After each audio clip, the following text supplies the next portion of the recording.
waliopooza ritamindiria kataritebosata eka ritamosateria. Kwa nini waliopooza?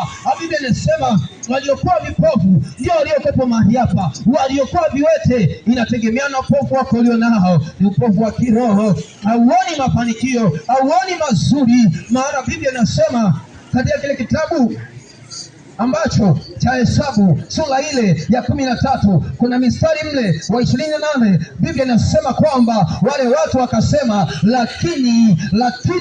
lakini karibu mipango ya maisha yao, kwamba waliambiwa kabisa, utapoenda kule utatamalaki, utachuma maziwa na asali, na wakati huo walichuma vishada vya zabibu, lakini wakasema neno hilo, lakini kwamba wale watu hatuwawezi. Sikiliza nikwambia asubuhi leo, Yesu anatambua, Yesu anaelewa kwamba neno lakini